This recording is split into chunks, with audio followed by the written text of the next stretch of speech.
2 बार मिल के गया हूँ, मिलना चाहता है 2 बार मिल के गया, अपनी फरियाद कह चुका हूँ। उन्होंने कहा नहीं आपके साथ न्याय होगा। कहाँ है न्याय? एक पुलिस भी नहीं मेरे साथ। कहाँ से? जब मार दिया जाऊँगा तब मेरी लाश पे अर्थी पे आप फूल चढ़ाने के लिए आएंगे क्या डीएम साहब? जब मेरा परिवार मुझे कंधा देने के जाएगा तब डीएम साहब आएंगे क्या? फिर अपने प्रोटोकॉल फिर अब क्यों? जब मैं 2 बार कंप्लेंट कर चुका हूँ, मैं 2 बार कह चुका हूँ उनसे, उनके ऑफिस में जाके बराबर 3-3 घंटा इंतजार करके, 4-4 घंटा इंतजार करके, यानी मेरे टाइम की वैल्यू नहीं है।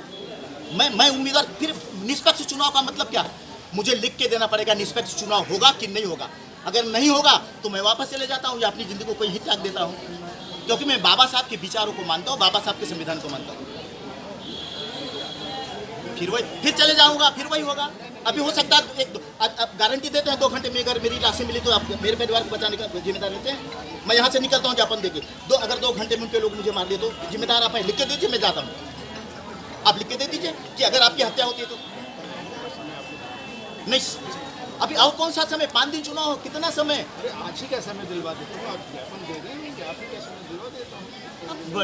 मैं बड़े चक्कर में हूँ। आप किसके साथ बिजी हैं? भारतीय जनता पार्टी के साथ बिजी हैं क्या? नहीं, पीसी चल रही है, तो हम तो 4 घंटे से तो खड़े हैं। अरे भाई 4 घंटे, इसके पहले भी 4 घंटा, एक दिन 4-4 घंटे मैं यहाँ पे इंतजार करके गया हूँ डीएम साहब के। तीसरे दिन मिले हैं, यानी 24 घंटा इंतजार करने के बाद डीएम साहब तो क्या उम्मीदवार हूँ मैं? कैसे? जौनपुर कलेक्ट्रेट परिसर में उस समय हड़कंप मच गया जब समाज विकास क्रांति पार्टी के राष्ट्रीय अध्यक्ष लोकसभा 73 के प्रत्याशी अशोक सिंह अपने सैकड़ों समर्थकों के साथ जिलाधिकारी कार्यालय पर ज्ञापन देने पहुंचे। दरअसल जौनपुर लोकसभा के प्रत्याशी अशोक सिंह अपनी सुरक्षा को लेकर काफी चिंतित है और सुरक्षाकर्मी की मांग के लिए डीएम से मिलने पहुंचे थे।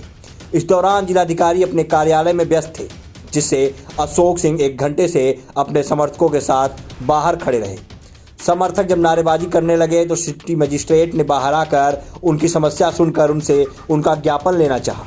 अशोक सिंह ने उन्हें ज्ञापन देने से इनकार कर दिया और डीएम से मिलने की जिद पर अड़े रहे। फिर उनके समर्थकों ने नारेबाजी करनी शुरू की। तब जाकर डीएम ने उन्हें ऑफिस में बुलाया और सुरक्षाकर्मी दिलाने का आश्वासन दिया। मीडिया से बात करते हुए अशोक सिंह ने कहा कि मेरे साथ भेदभाव किया जा रहा है।